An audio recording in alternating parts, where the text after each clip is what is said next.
Buenas tardes a los que están aquí y a los que están online. Como comenté, yo represento a la Asociación Científica Española de Enfermería y Salud Escolar, que como no funciona bien el cursor no puedo poner la web, pero la web es bastante sencilla de encontrar en internet. Ponemos Asociación Científica Española de Enfermería y Salud Escolar y sale el enlace. ¿Qué es lo bueno de la asociación para nosotras, las que trabajamos en colegios? Fue encontrarnos todas aquellas que estábamos por ahí un poco desperdigadas, porque si de por sí la enfermería es bastante complicado tener un grupo, en enfermería escolar, como comentaba al principio, estamos solas en los colegios. Hay algunos colegios muy grandes en los que puede haber 2 enfermeras, pero por lo general es un misterioso que ya encontremos algún colegio con ella. Entonces, desde la asociación la asociación lleva desde el 2009 trabajando en España, desde diferentes comunidades autónomas, pues promocionándonos y defendiendo que la enfermera sea una realidad en los colegios para los niños que lo necesitan, pero bueno, para al final para todas las familias y para toda la comunidad educativa. Yo entré en el año 2012 y todos estos años hemos ido siempre pues visibilizando, y la parte que comentaba Elena de nuestra función de enfermera investigadora es súper importante en nuestro campo. En enfermería escolar todavía buscamos en internet y es muy difícil encontrar recursos relacionados con nuestro día a día. O sea, ¿qué trabajo hacemos? Muchísimo. Trabajamos muchísimo en el cole. Lo que pasa es que no lo podemos demostrar. También es verdad que en muchos trabajos se ve todo a largo plazo. Entonces ahora realmente no llevamos el tiempo suficiente de poder justificar con datos que nuestro trabajo en los colegios es válido, ¿no? O que tiene unos resultados. Entonces yo las animo a todos los que estén interesados en la enfermería escolar, que primero que obviamente se sigan viniendo aquí para conocer, que para mí es en este camino, y para poder seguir pues publicando y haciendo visible el trabajo que hacemos en los colegios, como por ejemplo los centros de educación especial, que ya no les digo y no les cuento las cosas que la demanda existe, no solo en Canarias, sino en otras comunidades autónomas. Para que se hagan una idea, en los centros de educación especial de Canarias no en todos hay enfermera a jornada completa, y es un centro con demanda asistencial. Bueno, Elena me ha dejado sola, así que me toca pasar yo sola al positivo. Bueno, como hablaba Elena de las patologías, a ver, patologías, cuando yo entré en los colegios, pensaba siempre que la diabetes iba a ser como el porcentaje mayor, ¿no?, de la realidad que nos íbamos a encontrar en los coles. Pero en los colegios vemos tantas patologías diferentes y que son raras o poco comunes o que no se conocen hasta que te ves en ellas, ¿no? Pero bueno, si no podríamos estar aquí hablando horas y horas sobre en un colegio que hay... La verdad que cuando dicen que los colegios son pequeños campos de entrenamiento es la realidad, porque allí eso es la palabra está fea, pero es una jungla para todos, ¿no? Para ellos y para los adultos también. Bueno, entonces entre las 4 patologías que podemos trabajar y que en Canarias son altas, nos encontramos con el asma. Y el asma en Canarias es maravillosa porque también tenemos de todo, ¿no? Está tanto el asma crónica, que bueno, solamente con sus episodios en el caso que los necesite, pero luego tenemos el asma infantil, las crisis asmáticas, el asma por la calima, la rinitis alérgica, todo eso lo englobamos en la palabra asma y ahí a los colegios, ¿no? Y la realidad es, ¿qué hacemos? O sea, ¿cómo trabajo yo como enfermera escolar con estos niños con asma? Entonces, yo no tenía ni idea, o sea, yo no me había formado en asma porque no lo había trabajado, hasta que te dejas ahí de la noche a la mañana con niños con superficie, o sea, con capacidad pulmonar al 75, al 50, y tú, que el Ventolin no es lo único. No, o sea, te tienes que actualizar.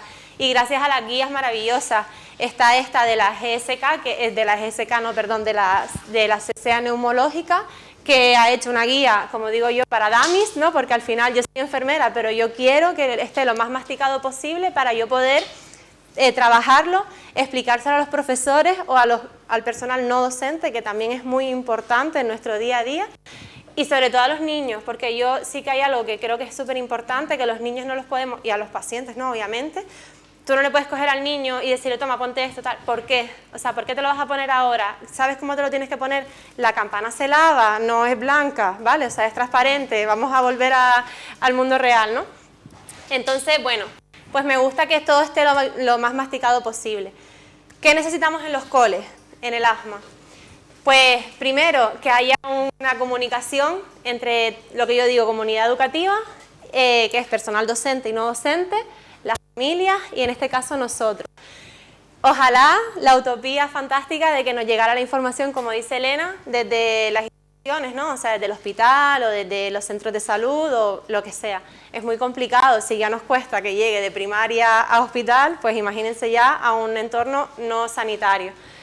Lo vas haciendo con el tiempo, al final ya vas conociendo más o menos a todos y nos vamos conociendo todos y vas sabiendo la información, pero bueno, no es la realidad. Y la realidad es que las familias, la información tampoco.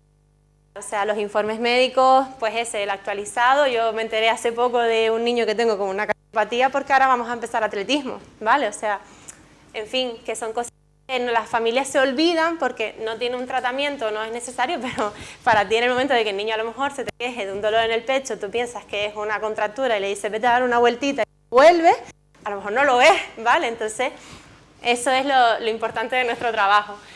Pues esos informes médicos actualizados y esos tratamientos, esas pautas. Las familias que realmente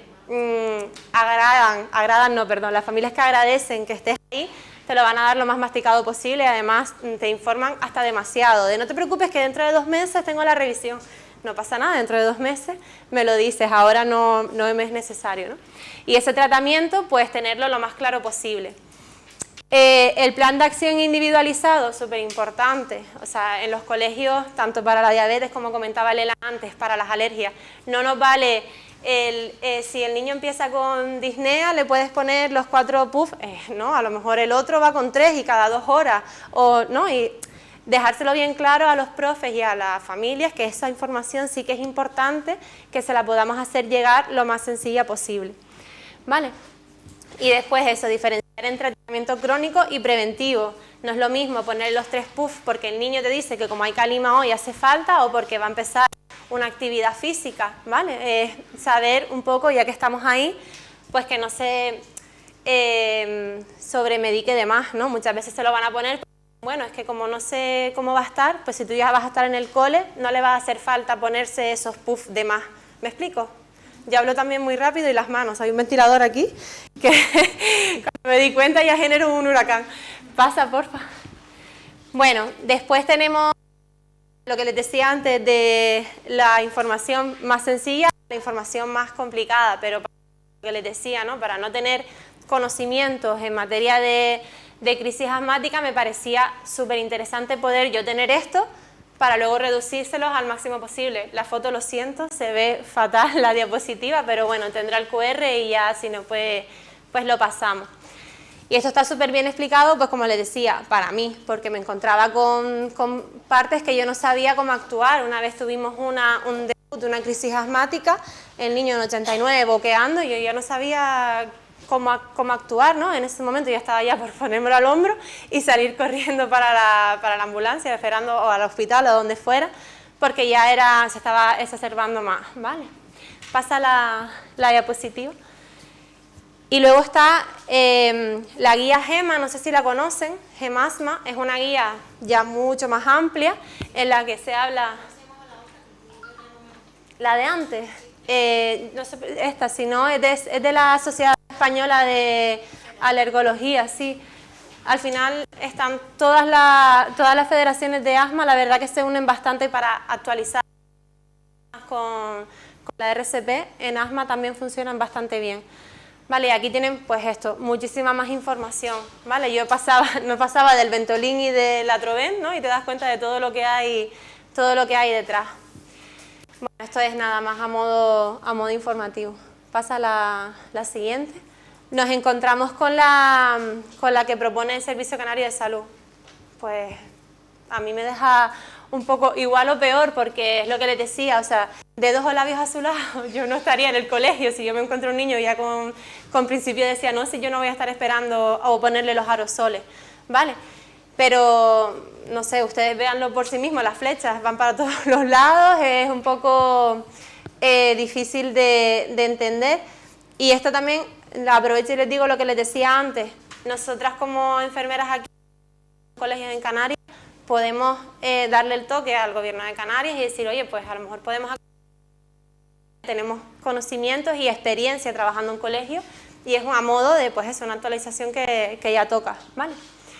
Después lo que les decía, lo de los inhaladores, las campanas, no todas las campanas valen para todas las edades. Yo cuando me veía las diferentes campanas y decía, no, Dios mío, o sea, es un mundo que de la noche a la mañana, como decía Elena, te entras en un colegio y tú pensabas que ibas a dar charlas y a poner 4 gasas y 4 esparadrapos, pero si vas escarbando hay muchísimo trabajo que podemos hacer, sobre todo con niños con patologías.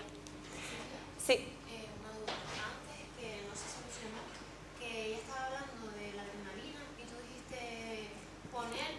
Ahora viene en la epilepsia, sí, la otra gran patología. Repite su pregunta porque antes nos han escrito de que no se oye a la gente que está haciendo las preguntas.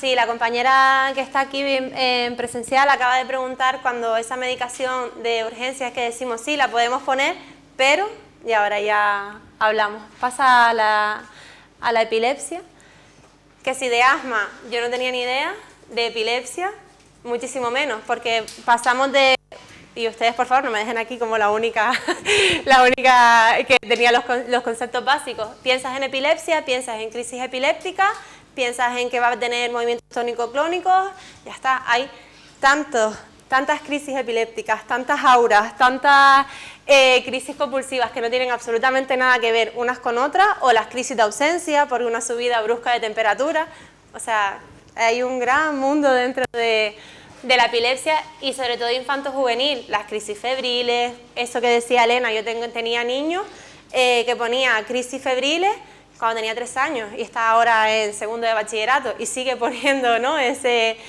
dato porque no te atreves a borrarlo, dices, ¿y si lo borro? Y de repente le da una convulsión y me he olvidado de corregirlo.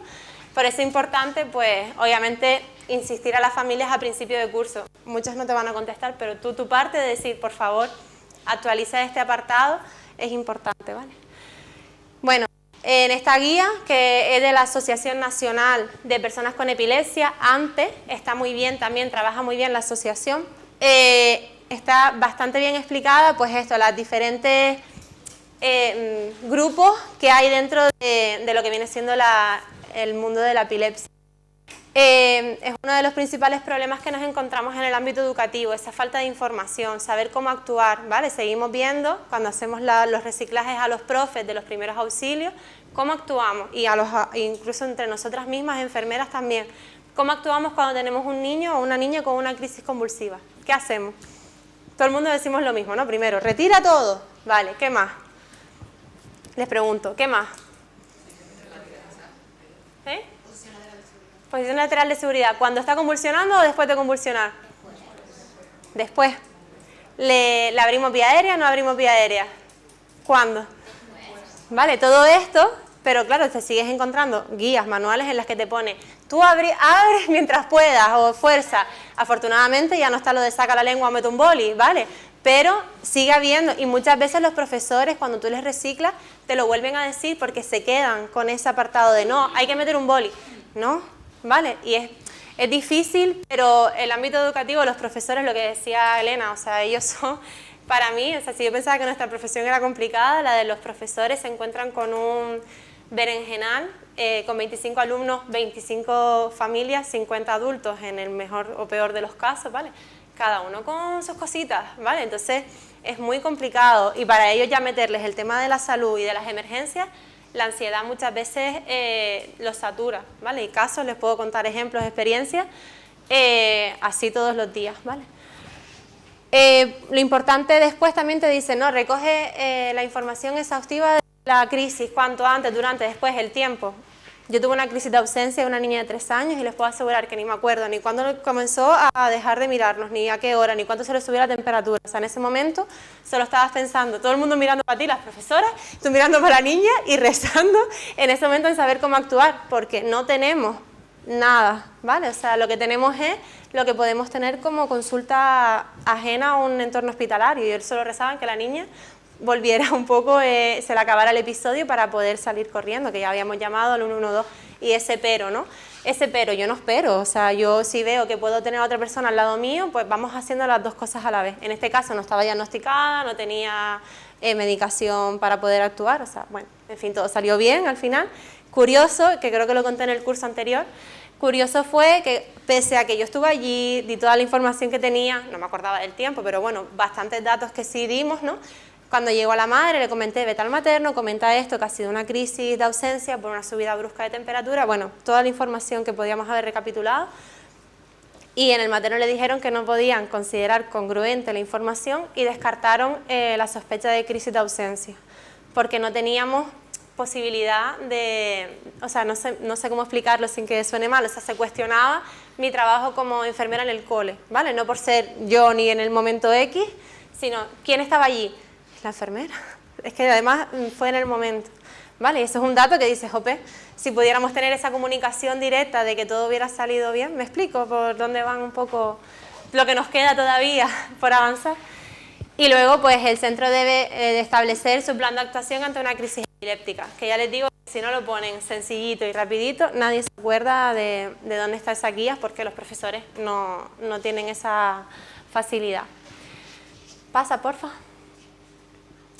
Esta es la propuesta que hace también el Gobierno de Canarias y habla de, bueno, del diazepam y el estesolid, que ya si me alegro de que el glucagón no sea la medicación de referencia en urgencias, no se pueden imaginar el alivio que supone que no sea el estesolid el mecanismo de rescate en una crisis epiléptica.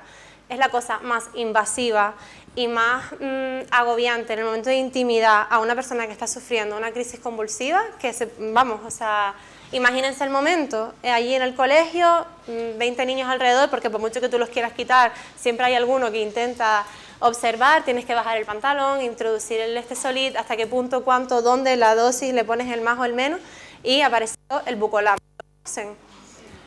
El bucolam es un midazolam, la diferencia que hay con el estesolid, que es diazepam, pero bueno, es un midazolam y se pone a ambos lados de la mucosa de la boca, ¿vale? No es ni una inyección, sino es sí, como un gel, exacto, no tiene aguja, los profesores te lo dan como me dieron esto, pensando que es una inyección, pero no es, vamos, es súper... ¿No lo tienes tú en el cole, el bucolam? Ah, es que te digo, dime que sí, por favor. A llamar a los papás, sobre todo los niños grandes, y están mandando los bucolam porque aquello era... Es que es bastante incómodo el momento, ¿no? De encima tener que administrar ese estesolid. Sí. La verdad que todavía es como eso, como el Baqsimi, se conoce poco, pero bueno, ya que los conocemos, nosotras de verdad que deberíamos cobrar algo en las industrias farmacéuticas por la publicidad que hacemos, pero bueno, es bastante, bueno, para mí ha sido un descubrimiento, ¿vale? Tener este tipo de medicación. Espero nunca tener que usarlo en un colegio, porque al final volvemos a lo mismo, ¿no? Es una situación complicada, pero está, más que el estesolid. ¿Alguna duda? Y no te pasa el bucolam en plena crisis, que la boca está rígida, que... Es que solo necesitas hacer así. Claro, no tienes que abrir, sino es mover el cachete y poner mitad y mitad a cada lado de la encía, más que bajar el pantalón. Lo siento, pero... No, además tiene el tubo, ¿sabes? Que lo puedes introducir y colocarlo perfectamente. ¿Vale? Esa es la duda que no te sé responder, porque yo, por ejemplo, a los pequeños sí me siguen dando estesolid, pero a partir creo que de los 10, 12 años es cuando, sí, además lo pone aquí en francés, de 10 a 18, pero no sé si ya está más actualizado. ¿Vale? Sí. Según la dosis, pues tenemos de 2,5, de 5, de 7,5 y de 10, y entonces empieza desde los 3 meses hasta los 18 años. Depende del formato que sea, del color, si es amarillo es más o menos hasta 1 año, azul sería 5 años, y si es morado o naranja, 10 años o 18 años. Vale, para decírselo a los online, de 3 meses a 18 años, ya han actualizado. Vale, pues mejor todavía me lo pone. Pasa a la diapositiva. Y luego lo que les comentaba, los diferentes tipos de crisis epilépticas o de epilepsias que se pueden producir, ¿no? A mí me parece curioso eso, que aquí solamente encuentras información sobre las crisis convulsivas, ¿vale? Para mí es agobiante después de la crisis de ausencia. También otro tipo de una patología social que no da convulsiones, ¿vale? Pero puede perder el conocimiento, entonces pues te queda esa duda de decir, pues necesito más información. y encontré, me va a hacer hace mucho el nombre, la Liga Internacional contra la Epilepsia, y luego está el Buró Internacional de la Epilepsia, que va asociado, uno es de profesionales y el otro es como de familiares o de personas con epilepsia, ¿vale? Y bueno, pues hacen un poco de actualización de esta guía. Y esa, por ejemplo, es de Irlanda. Pero bueno, te explica un poco qué cosas puedes hacer o cómo puedes actuar viendo los signos de una persona que está sufriendo. En este caso es una focal, ¿vale? Solamente sin tener movimientos tónicos o clónicos, ¿vale? ¿Hasta aquí alguna duda que se les ocurra, los ISIS que me encantan de cuando hay situaciones de patología en un cole? Vale. Sí.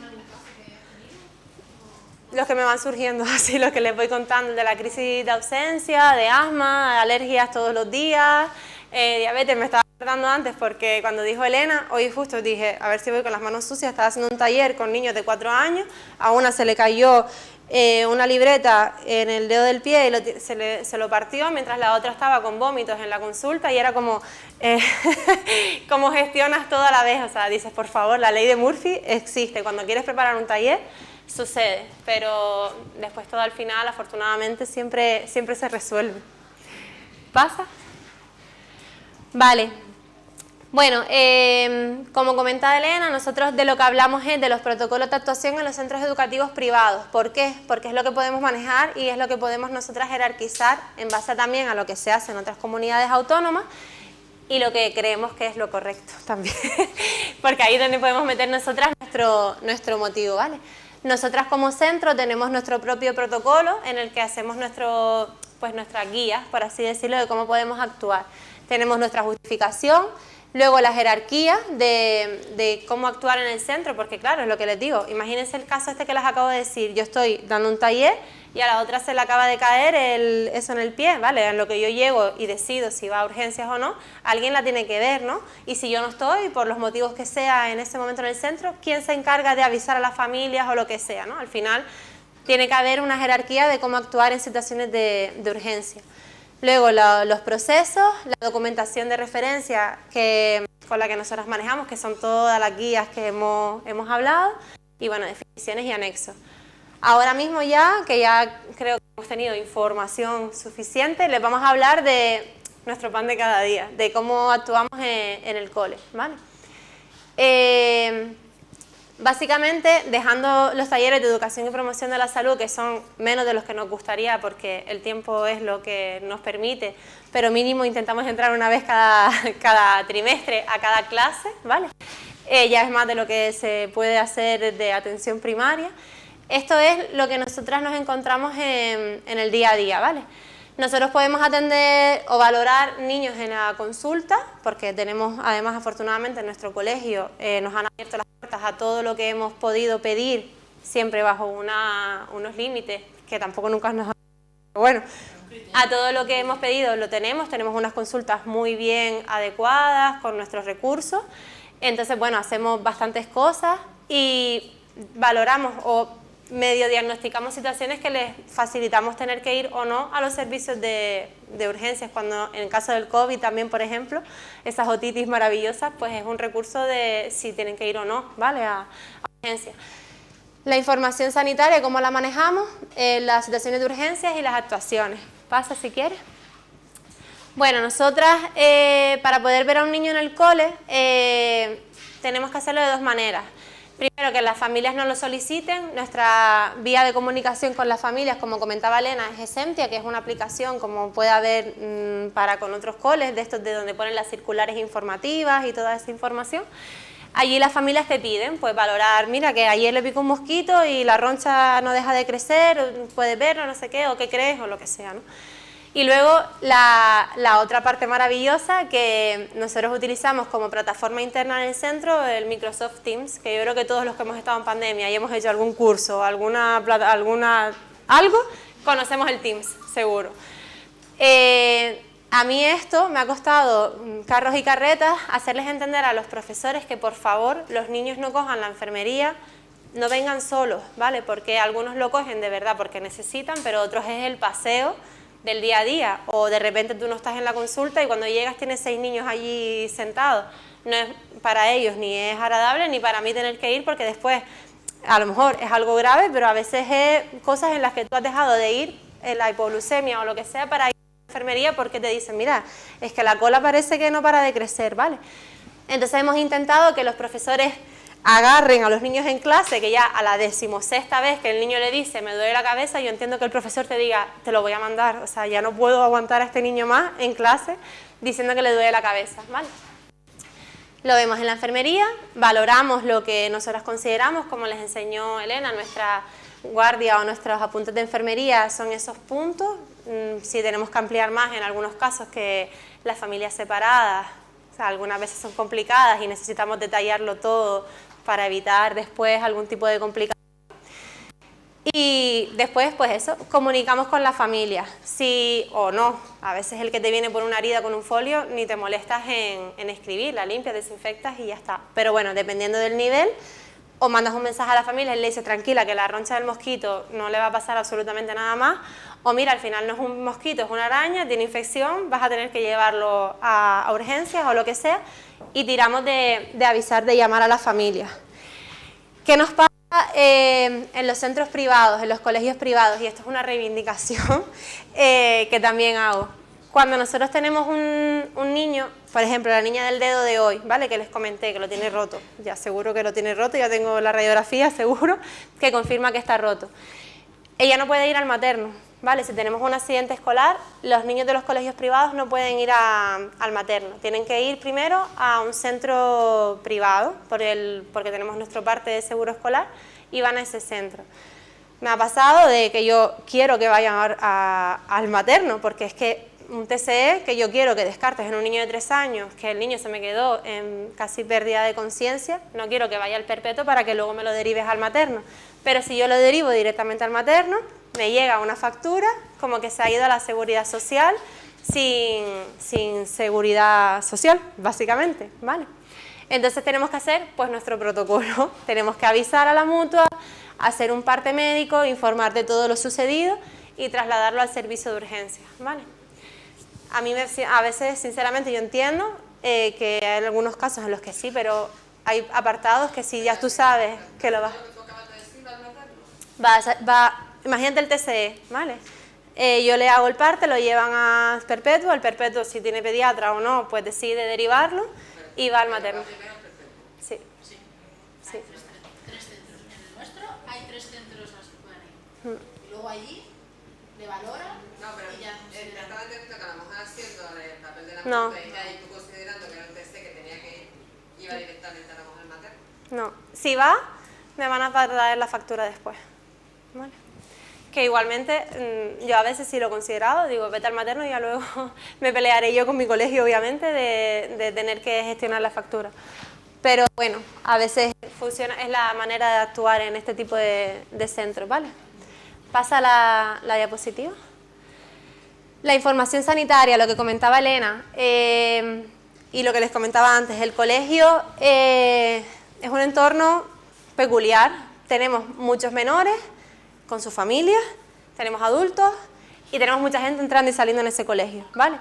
Al igual que las notas, por así decirlo, las notas son de cada alumno y no se ponen, ¿no?, en un tablón de anuncios, no podemos poner la información sanitaria de ese alumno tal cual, ¿vale? Porque al final es protección de datos y tiene que estar pues guardada con seguridad, ¿vale?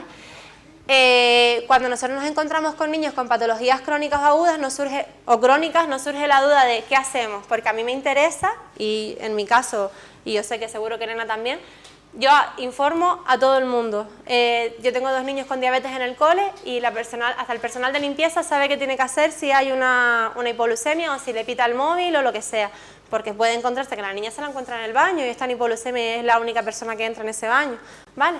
Pero ¿cómo lo hacemos? Pues no puedo coger, y lo que les decía, un cartel, mira, esta es Fefa, este es Juan, esta es no sé qué. Hay que buscar la manera de poder facilitar esta información sin que esté visible. ¿Y cómo lo hacemos? Pues con reuniones. Reuniones a través de las tutorías o estas recicladas cada cierto tiempo, las extraordinarias o ahora no me sale el nombre de cómo se llaman en nuestro cole, cuando Las interdisciplinares, gracias. Y hablamos un poco de las patologías que hay en cada niño. Esa información solamente va a estar o en secretaría, junto a la documentación que presente la familia, o la que podamos tener nosotras como enfermería, esos informes médicos, ¿vale?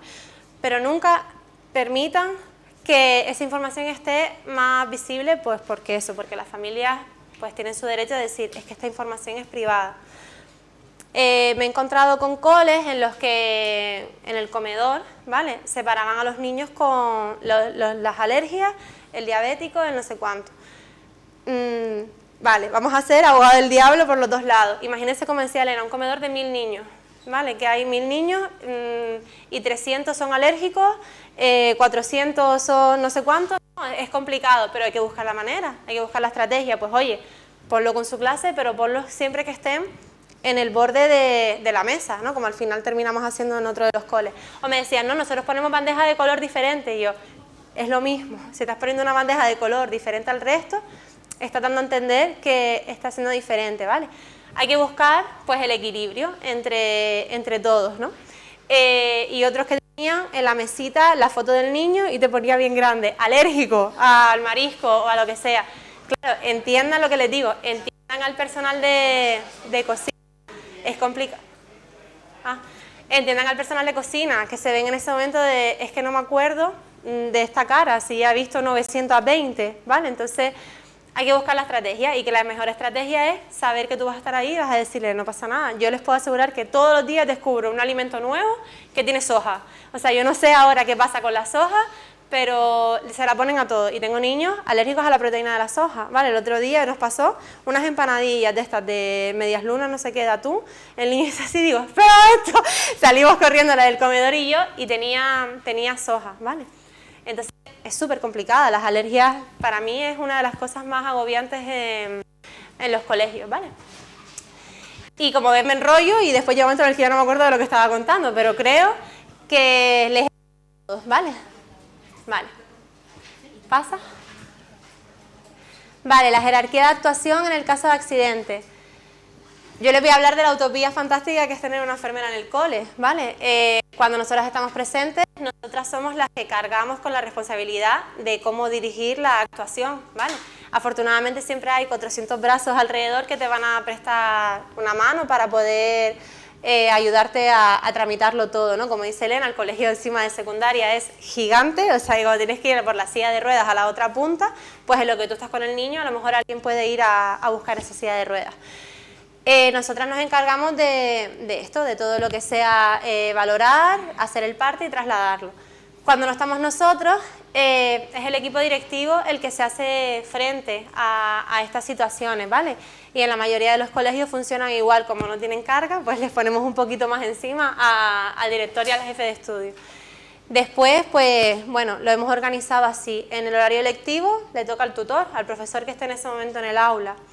Y tiene que saber, todos los profesores tienen que saber lo que hay en ese aula, ¿vale? O sea, con qué niños van a necesitar unos cuidados. ¿Por qué este niño sale tanto al baño? Pues a lo mejor porque lleva un sondaje intermitente, por ejemplo, ¿vale? Como no se ve, no sé si me explico, ¿no? O sea, como no se ve, pues nadie lo entiende. Horario de recreo, los profesores del patio. Salidas, los profesores que nadie quiere salir de excursión con niños con patologías, porque es un añadido, ¿vale? Y ahí volvemos a la pelea. Las familias, o sea, lo pasan muy mal. Las familias de niños con patologías lo pasan mal, pero los profesores que tienen niños con patologías lo pasan peor. Entonces, nos vemos ahí súper complicado, ¿vale?, de cómo actuar. El horario del comedor y las actividades extraescolares, que también es otra pelea. Las actividades extraescolares, cuando se cae un niño en baloncesto y se dobla el dedo, ¿quién tiene que hacer el parte médico? ¿El profesor de baloncesto o el colegio porque está dentro del horario, dentro del entorno escolar? Pero bueno, todo sale adelante al final, siempre bien. ¿Alguna duda sobre algo que...? ¿No? Vale. Yo quería añadir. Sí, quería añadir, yo creo que no me oye porque me quité el micro. Quería comentar una cosilla que la otra vez te lo dije y se te ha olvidado decirlo. Muy mal. En las excursiones, nosotros no estamos obligados a ir a las excursiones, porque al final, si tú te vas a la excursión de tercero o cuarto de primaria, estás dejando el resto del colegio y se considera abandono de tu puesto de trabajo. Entonces, si tenéis que te tienes que trasladar al otro colegio y eres itinerante entre los dos colegios.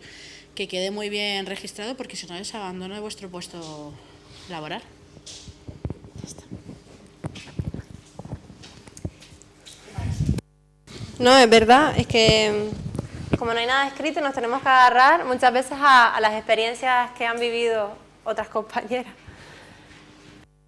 Vale, bueno, este es un ejemplo de lo que, ya para finalizar, este es uno de los ejemplos que tenemos de secuencias de actuación nosotras en el protocolo. Vimos la que había de las guías del Servicio Canario de Salud y todo lo que hemos encontrado nosotras. Y dijimos, vamos a ponérselo lo más sencillo posible tanto al personal del centro como a nosotras. O sea, al final tú agradeces que cuando tienes que recordar cómo actuar en X situación, que sea sencillo de valorar, ¿no? Y bueno, nosotras siempre ponemos lo más grave en rojo y los diferentes apartados que tenemos que ir valorando que sean sencillos de explicar y de entender, ¿vale? En este caso las hemorragias son muy llamativas y preocupan bastante y seguimos teniendo profesores que cuando el niño sangra por la nariz lo ponemos para atrás, una cosa tan sencilla, ¿no? Como algo que y en las películas se sigue viendo, entonces, bueno, es difícil esa parte de educación al personal docente. Yo creo que no voy a añadir nada más. No, una compañera que está viendo la clase, yo ya lo sé, pero a lo mejor alguien tiene esta duda, dice, en el caso de que se produzca una reacción alérgica de un niño y solo haya un niño con ese tratamiento, ¿sabes si se puede coger la adrenalina de ese niño y luego reponerlo? Sí. Eso voy a decirla en voz alta. Si nos encontramos con una situación de una reacción anafiláctica en la que necesitemos administrar adrenalina a otro niño que no la tiene, habrá que también saber la dosis, porque luego también nosotros en el cole tenemos de 150, las que tenemos son JEX casi todas, y de 300. En el caso de tener que salir corriendo, 112 previo te dice por el peso de edad, no sé cuánto, ponle esta, ya la pones y ya luego arreglas con la familia si hace falta, pero en ese caso es la medicación de urgencia con la que cuentas y si la tienes, pues obviamente la vas a utilizar. ¿Vale? ¿Hay alguna pregunta en el online? Bueno. No. El otro día nos hizo la pregunta de si, con esto de la adrenalina, hay un niño que la necesita, pero tienes la adrenalina de otro niño. ¿Puedes utilizar la adrenalina de este niño para la Sí, es que al final es la misma pregunta. ¿La necesitas? Exacto. Es que imagínate, ¿cuál es tu justificación? Tienes el medicamento y tienes una situación crítica, ¿vas a permitir solamente por la burocracia que en ese momento tú llamas a la madre y le dices, mira, he tenido que utilizar la adrenalina de otro y te trae 3? Vamos, es que en ese momento, de hecho, una de las cosas que yo comentaba en el otro colegio en el que estaba, ¿vale? Es que al final no puedo parar de interrumpir.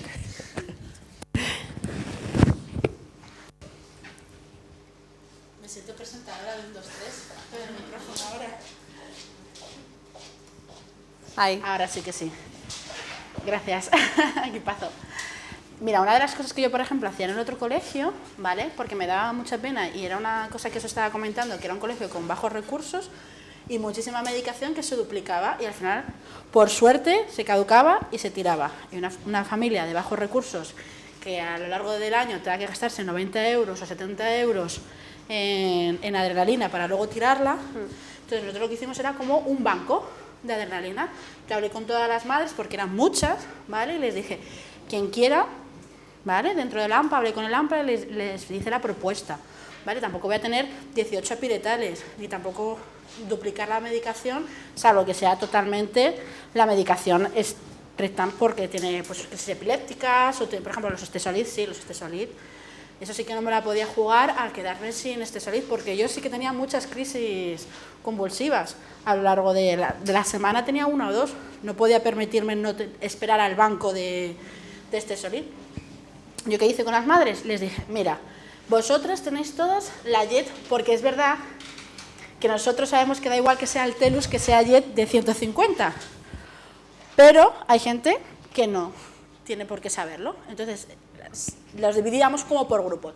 Vosotras tenéis la Jet de 150 y vosotros tenéis la Altelus de 150. ¿Os parece, ya que más o menos vuestros hijos tienen la misma edad y van a ir más o menos los mismos cursos, que cada X tiempo yo os vaya llamando, me tomo la molestia, y me hacían unos registros, increíble, me tomo la molestia y os llamo y te digo, mira María, te toca traerme para febrero una adrenalina, y a lo mejor te tocaba traerme una adrenalina cada 2 cursos. Y siempre iba a haber adrenalina, y en todas las excursiones de tu hijo, por lo menos iban a llevar 2 adrenalinas. Hombre, si había, por ejemplo, una excursión en la que había 4 alérgicos, pues se iban 4 adrenalinas, ¿vale? A ese viaje. Obviamente, a lo mejor yo me quedaba con 10 en el colegio, ya sería, madre mía, la mayor maldad del mundo, que ese día estuvieras ahí como estuviera jugando a los dardos, ¿vale? Pero eso es lo que... sé que hace mucha gracia, pero por ejemplo, a mí en un mismo día me tocó poner 3 adrenalinas, y salí de allí y dije, ¿esto qué ha pasado? Pues ha pasado que, igual que la soja, pues apareció frutos secos en un producto que no sabían ni que iba a haber.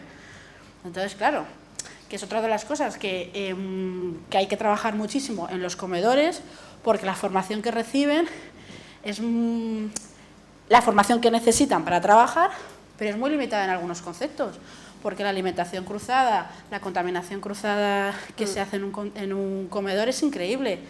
Cualquier enfermero que vaya a un colegio, en un comedor, la primera vez dice, no me lo puedo creer.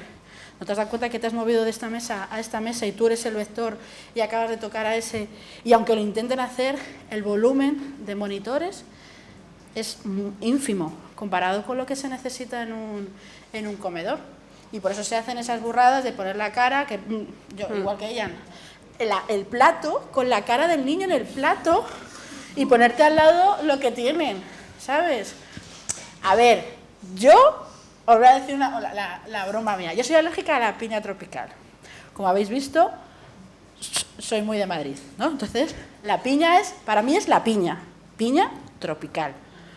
Cuando yo expliqué que tenía alergia a la piña, yo no sabía que aquí las mazorcas de maíz era piña. Imaginaros mis conversaciones con la de cocina. ¿Quieres piña? No. ¿Quieres piña? En el caldo. Y yo, no.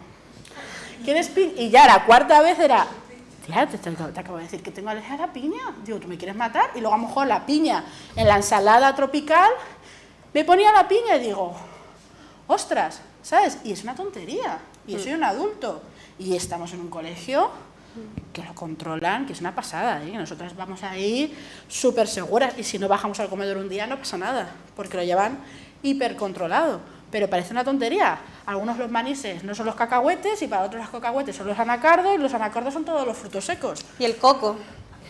¿Sabes? El coco fruto seco. O sea, el coco es un fruto seco, se los recuerdo, ¿sabes? por favor.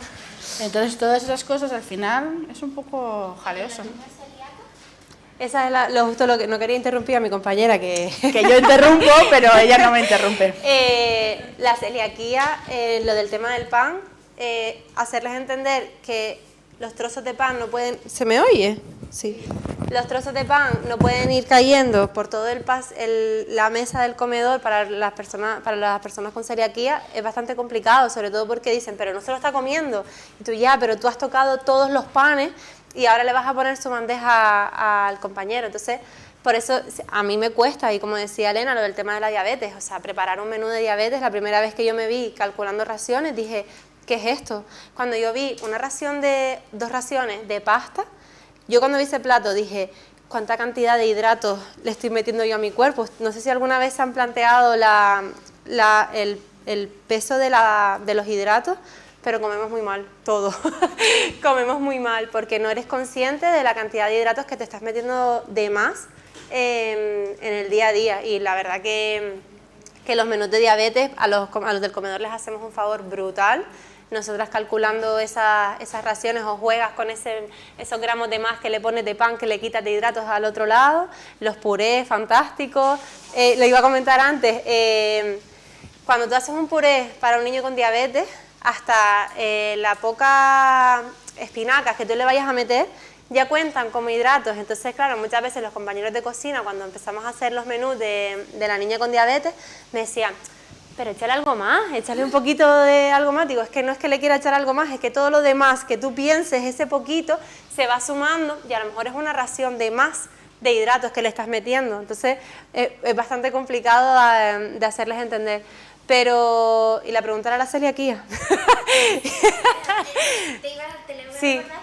dime, pregúntame, perdón. No, era que en el caso de un niño celíaco, yo conozco a una niña que por contacto se pone malísima.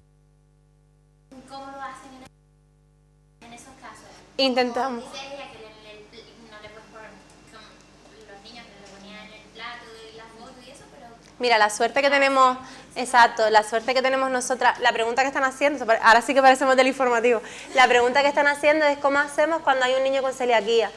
La suerte que tenemos nosotras en el comedor es que comen grupos muy pequeños, entonces te puedes permitir la facilidad de no tener nada que identifique a ningún niño. O sea, ya tú... En la cocina, por ejemplo. Sí, la cocina, nosotros parecemos perros policías allí dentro porque vigilas todo el rato que, aparte que son muy buenos, es que nosotros que tenemos mucha suerte, Tenemos la mucha verdad suerte. que tenemos mucha suerte. Pero van en bolsas individuales. Mm.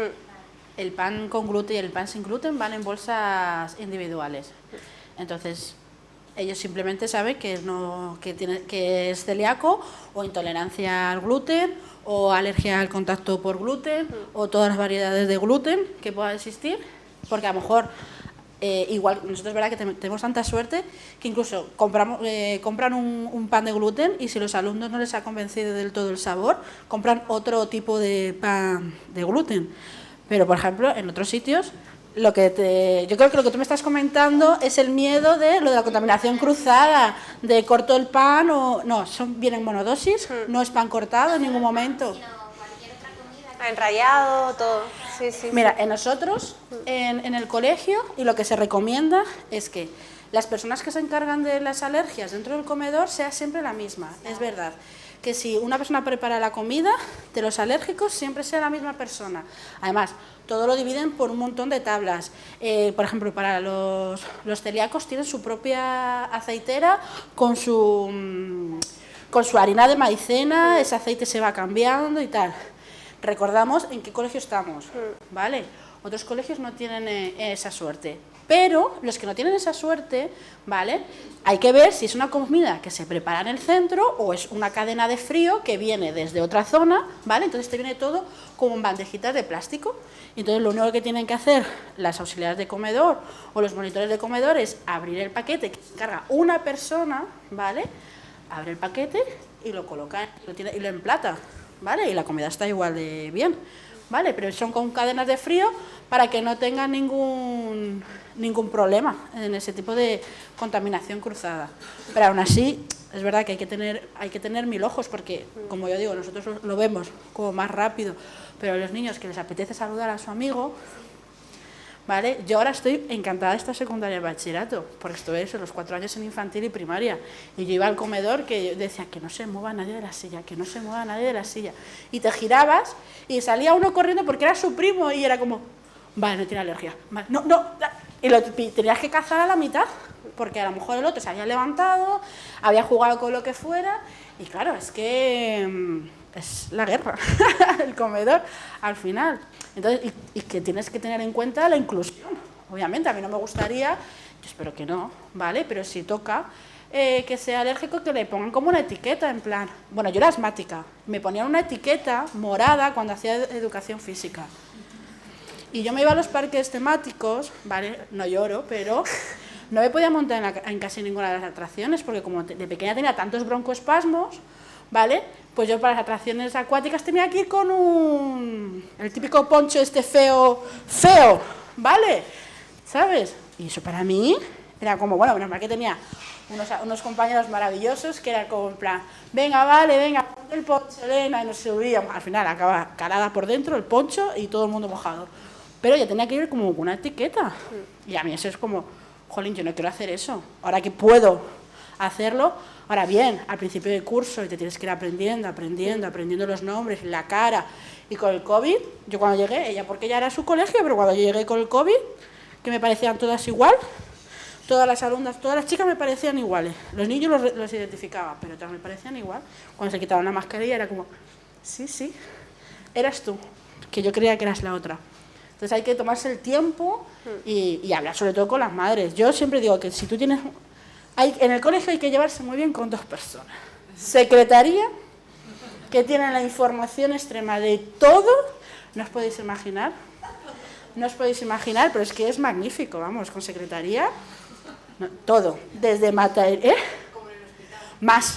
Te saben hasta el color del coche del padre cuando viene a recogerlo, y si le tocaba irse con el padre, o luego tiene extraescolar y viene la abuela a recogerlo, y a quién tienes que llamar, y eso es muy importante, a quién tienes que llamar primero, una maravilla, y luego con comedor. Con comedor, cuando ya tenéis eso ahí solucionado, el tema de alergias, luego es que se encargan. Porque nosotros, por ejemplo, hacemos lo del menú y de repente ha cambiado algo ha pasado con el comedor, yo qué sé, se ha roto la cadena de frío, o de repente pues no les ha venido un producto y han decidido cambiar, porque nosotros tenemos cocina propia. Aunque es un catering, hacen la comida dentro del colegio, ¿vale? Entonces, si a lo mejor han cambiado y en vez de hacer, yo qué sé, caldo de millo, ¿vale? O de piña, o como de maíz, ¿vale? No os enfadéis, es que me encanta. Ahora yo ya lo digo bien, pero me han echado mucho la bronca por decir patatas, ¿eh? Mucho. Entonces, y han tenido que hacer otra cosa, ¿vale? Han hecho salmorejo, ¿vale? Entonces, ellas te llaman, porque una de las cosas que no sé si lo sabéis, muchas veces los niños diabéticos vinculan con una celiaquía. Cuando debutan con la diabetes, también debutan con celiaquía. Muchos niños, cuando debutan con las dos cosas al mismo tiempo. Entonces, aparte de calcular eso, les tenemos que decir, ahora todo lo que has comido, todo ese pan maravilloso va a cambiar, tus hamburguesas ya no tienen pinta de hamburguesas, sino parecen pampita, todas esas cosas, pero de verdad, con un comedor que da posibilidades, y padres que también se les tiene que invitar a poder decir, mira, a lo mejor nosotros vamos a hacer hamburguesas, si no tenemos hamburguesas, sin gluten, ¿vale? Y el padre te dice, pues yo tengo el pan este de pita que le encanta, maravilloso. Y de verdad, hablando con los padres, con comedor y con secretaría, se puede solucionar todo. Y al final, nosotros, por ejemplo, nuestros niños diabéticos, yo, por ejemplo, como son más mayores, pueden tomar más raciones, entonces a lo mejor si hay algún día que haya una comida así que... un postrecillo así más interesante, pues yo le digo, ¿tú quieres helado? ¿Tú quieres un poquito de helado? ¿O quieres esto? Porque a lo mejor ellos van a comer un trozo de tarta y la porción de ración que le toca a ellos es como el borrador de Milán. Borrador de Milán o 2 bolas de helado del que tú puedes tomar pero el resto de tus compañeros no. Entonces eso, si lo habláis con la familia, ¿vale? Los compañeros lo entienden, los compañeros no... es maravilloso. Los compañeros de igual edad lo entienden, de que tú puedes comer el trocito de brownie y ellos pueden comer 2 bolas enteras de helado, ¿sabes? Entonces... bueno, no sé por qué empecé aquí a explayarme en este momento tan maravilloso. Quería hacer, para que no se me olvide... todo por la celiaquía. La celiaquía Y ASOCEPA, que es la Asociación de Celíacos, también va a los colegios y da forma. Quería hacer una mención súper importante a las alergias, que como ven da para 3 días. Las alergias por inhalación han aparecido en el mundo y son horribles. En mi cola además tengo un niño con alergia al kiwi por inhalación. Entonces, hacerles entender a esas familias en la clase que no pueden traer ese tipo de alimentos, por ejemplo, frutos secos, ¿no? Es importante también comunicárselo al resto de la familia. Afortunadamente, es que parece que estamos vendiendo el cole, pero la verdad, yo no te voy a mentir, pero la verdad que... No, porque son 2 edificios. Yo trabajo en infantil y primaria y ella en secundaria y bachillerato. Sí, no. Nosotros vivimos en una utopía, ¿eh? Sí. Total. Sí. Yo he comparado con el otro, en este colegio en el que yo estoy ahora, mi tejado es abombado con madera y el otro era un techo de aluminio. ¿Sabes? Eso no es la realidad, por eso yo lo digo, no es la realidad. Y cuando... Exactamente. Ese es el problema. Y luego cuando aparezcan, como son colegios públicos, que no son de estructuras nuevas, te van a ubicar donde te puedan ubicar. Y te van a ubicar como me ubicaban a mí cuando era itinerante en Madrid, en los colegios. Me ubicaban donde colocaban los profesores de inglés y los de religión, más los de matemáticas, los libros. Y ahí estaba esperando y llevaba... y tenía que estar de menos... más autoridad que tú, así que si yo ni con eso ya me dice...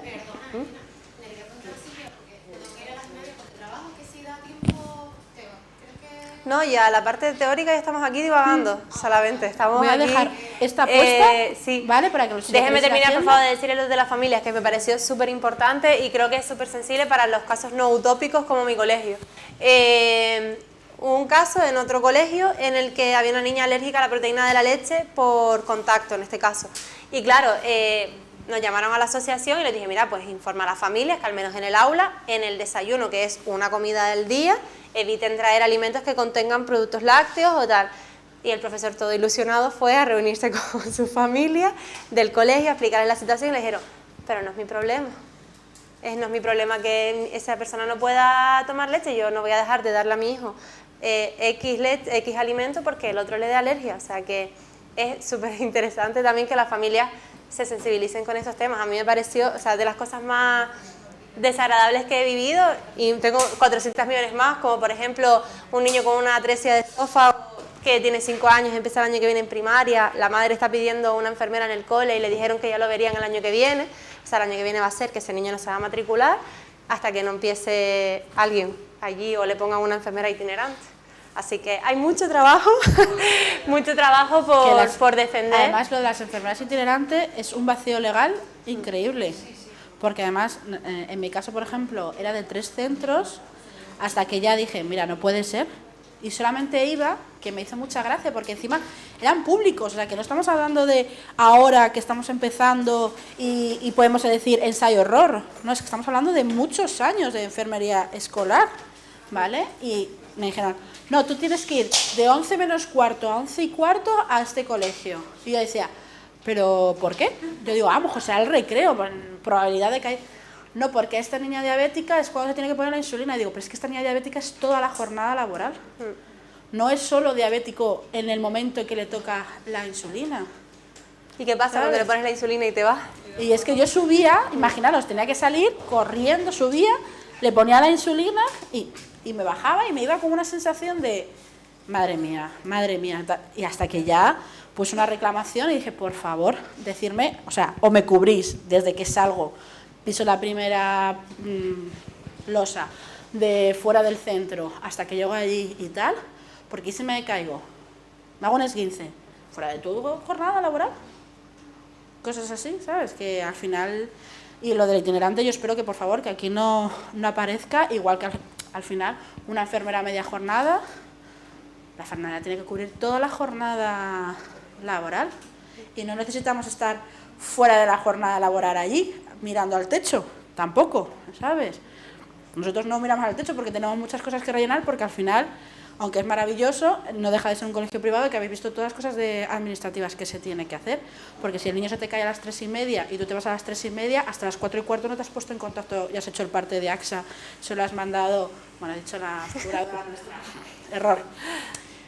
Tienes que hacer el documento, eso tienes que mandar al padre, luego tienes que recibirlo, escanearlo, mandarlo a la aseguradora te tiene que dar un código, el código se lo tienes que dar al padre y todo eso si no ha pasado nada importante y simplemente es un esguince, ¿sabes? Por ejemplo, que en la pública no se hace, cosas así, pero bueno, que ya me estoy desahogando totalmente, pero bueno, yo creo que... Yo por mi parte nada más, agradecerles que estén aquí, que hayan aprendido algo también con lo que les hemos comentado y que esto sea algo que podamos ir cada vez hablando un poquito más de todo lo que hacemos en los colegios.